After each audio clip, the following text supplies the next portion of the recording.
Hi, I'm Justin Purser. I've wanted to do a video like this for a while now, but I can never seem to find the time to do it. So tonight I decided I'd just up and do it. I've been wanting to make a video and review a movie or two each week. Now, they won't always have to be new releases because sometimes theaters can just suck. But DVDs that have been released and some movies that go back a few years. The whole point of these videos, hopefully, other than to hear myself talk, is just dialogue. I love having conversations with people about movies and just seeing what they took away from it, because we all see things differently. That's a cool thing. Without any more delay, this is movie night, so get your popcorn and Coca-Cola, and here we go.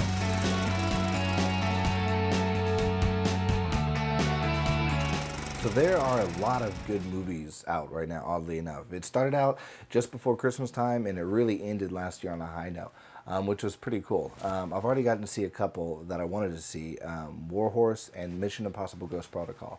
I still need to see The Girl with the Dragon Tattoo and Sherlock Holmes, Game of Shadows. But tonight's review will be on Steven Spielberg's most recent film, War Horse.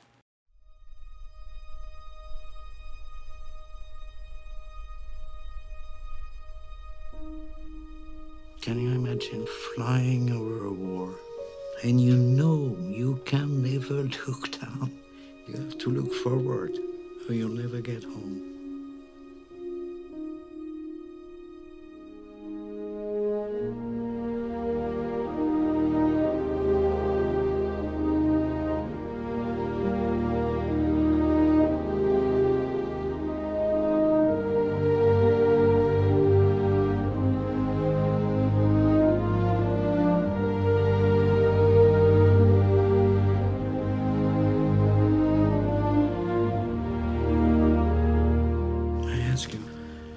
What could be braver than that? Now, War Horse is directed by Steven Spielberg and stars Jeremy Irvine, Tom Hiddleston, and Emily Watson. And IMDb describes it like this. Young Albert enlists to service in World War I after his beloved horse Joey is sold to the cavalry. Albert's hopeful journey takes him out of England and across Europe as the war rages on. Now, what some people may not know is that War Horse is based off of a children's novel under the same name. And it actually has a stage version of the show that's going on right now in London and on Broadway. And that's actually how I first heard about War Horse, is through the theater. I saw the trailer for the stage version, and it just blew my mind. If you haven't seen it, go look it up. It's really amazing. They have life-size puppets and everything, and I was dying to see the show. I heard Steven Spielberg was making a film version of it. And I was a little hesitant at first because just seeing this performance, the few clips I saw in the trailer, it just looked amazing. And I was like, oh, I have to see this.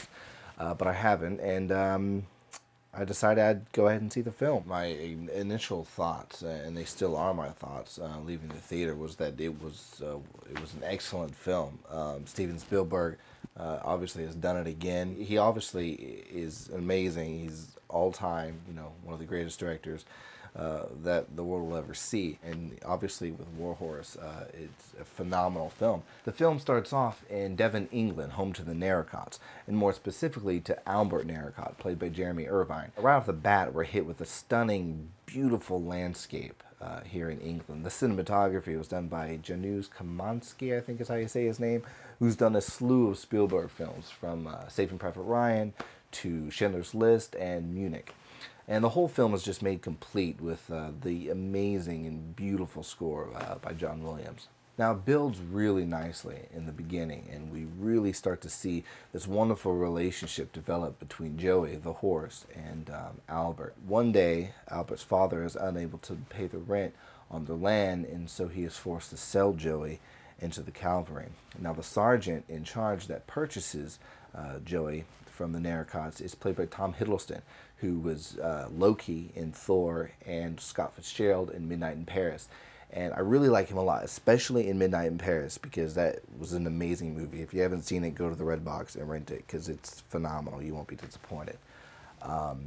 Anyways, as Joey's being taken away, Albert has this really touching scene with him as they're pulling him away. He ties his father's war scarf on him, and he swears to him. He says, no matter what happens, we will be together again. And you can really just feel his passion and his sorrow and his love for this horse, because Albert is a very innocent character. He's an only child. He really has no brother. The horse really is his other half. So it's really touching scene between them two. And I was really impressed with Jeremy Irvine's performance throughout the whole movie. He hasn't done a lot of films or a lot of anything, as much as I could tell. But really the whole cast, there's so many different people in this movie that the horse interacts with, and to see all these different characters and how honest and their performance are, they really did a nice job. But one of my favorite parts was when he finally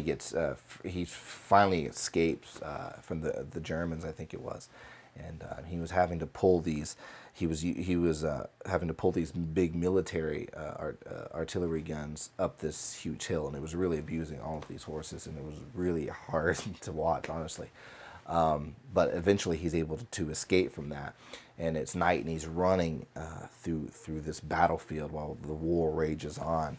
And as he's running, he gets tangled up in 3 or 4 layers of barbed wire, and it eventually grabs around his neck and flips him forward, and he lands face first in the mud, and he's struggling. He can't move. Early the next morning, both the British soldiers and the German soldiers both see this horse, Joey, entangled in the barbed wire, and they're on opposite ends of the battlefield. Well, one of the British soldiers waves a white flag and is going out trying to help the horse out, and he gets up to him, and he's examining him and whatnot, and he realizes he can't really cut him free. And then behind him, a German soldier walks up, and he's holding up a pair of wire cutters. He's like, you need some wire cutters. And so it's actually really funny, because they're both very suspicious of each other, obviously, because they're enemies. But there's a couple really funny lines as they help each other out. But eventually they cut him free, and he's able to get up, and they flip a coin to see who keeps the horse.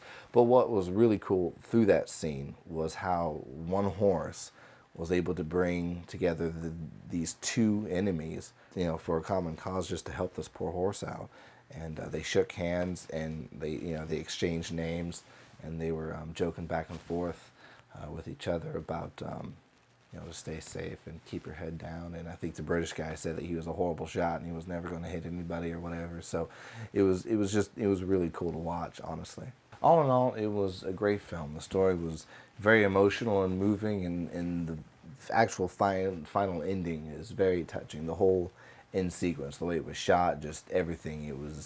It's meant to get you. So I almost cried. I didn't, but I almost did. So bring some tissues. Some people have said that there was too much horse in the movie sometimes, and I mean, it is called War Horse, so I can't understand though that it might have been promoted more as Albert's story as he's going through, a journey to find his horse, and to some extent that is true. They swap back and forth between the two, but it's mainly about Joey as he's swept through most of Europe. The only problem I did have with the film, my only complaint, was that everyone spoke in English.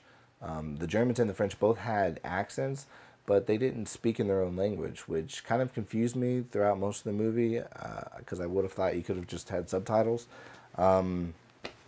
But that was just a little thing, and I got over it. But that was my only complaint.